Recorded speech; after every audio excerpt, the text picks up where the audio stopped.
reassures those people who are making such preparations? No, there must be more to it, honestly. There must be more to it. It's just like making a statement and it needed a follow-up. There must be, people need to see it in concrete terms. Like now, like Mr. President has just spoken now, next week, making a confirmatory position, the next week or in 1-2 weeks' time, we are converging on the Supreme Council of State to discuss this matter. That is to say that we are taking decisive position. And then we are mandating the National Assembly to start discussing on this particular issue of the areas of grievances which he agreed. And if that should be done, then you are now giving hope. Nigerians will now start believing that yes, we are taking decisive action on this matter. But anything short of that, we are still, window dressing. The National Assembly would definitely agree with him because they have been saying that all of this constitutional national conference and what have you will still need to come to them at the end of the day, and that they are the rightful body to be, holding anything that has to do with the Constitution. Yes. But do you think that they're capable? Do Nigerians have enough confidence in them, or have they earned the trust and the confidence of Nigerians to say that they can actually do what is required? Earning the trust is different from doing the right thing. At this point in time, the Nigerian people need them. I heard a representative saying that there's imbalance. When there is a constructive and superior argument, like for example, when you say in the Southeast, there are 5 states, and they're agitating that it ought to have been 6 states. Okay, this is open, it's clear, it's not rocket science, very clear. Discuss it. How do we make it? These are the grievances of this particular people. You understand? So, and then you're saying that in terms of appointment, it is looking like some part of this country is having more than others, maybe in kitchen cabinet and all. But constitutionally, every state is supposed to have at least 1 minister.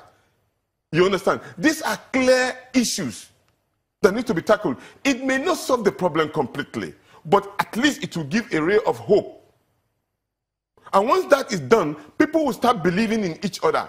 So the National Assembly now has a constitutional duty to even call for memorandum from different people. Well, Make it open. You heard Mr. Bayomi there saying that, the National Assembly would do all in its power to also preserve itself. That the kind of restructuring Nigerians might be requiring might see the National Assembly, or might require that the National Assembly be reduced to just 1 chamber, for instance. Do you see the National Assembly making such drastic steps, assuming that's what Nigerians are clamoring for? Well, you see, that's where, democracy is a government of the people, by the people, for the people. If the people are making statements, listen to them, for God's sake.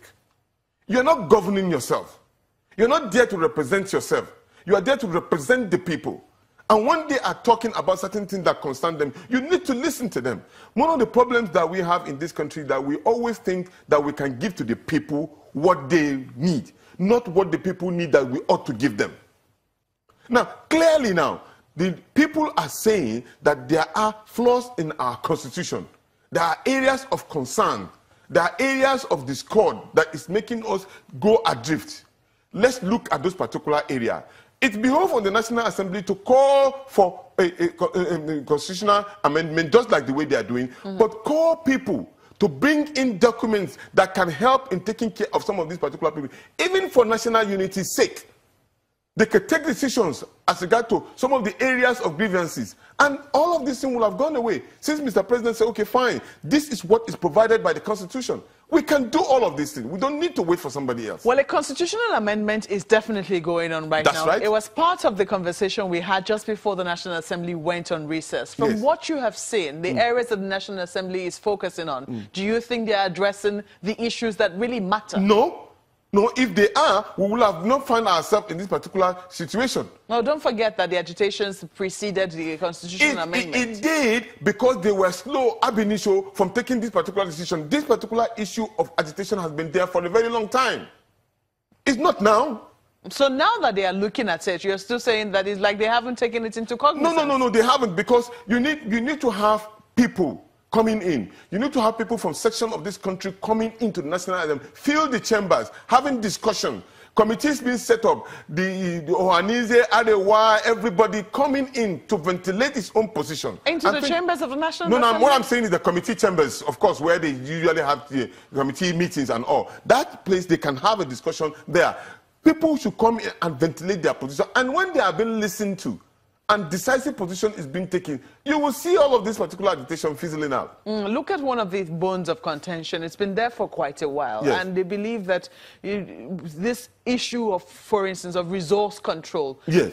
part of the reason, part of the difficulty right now at the National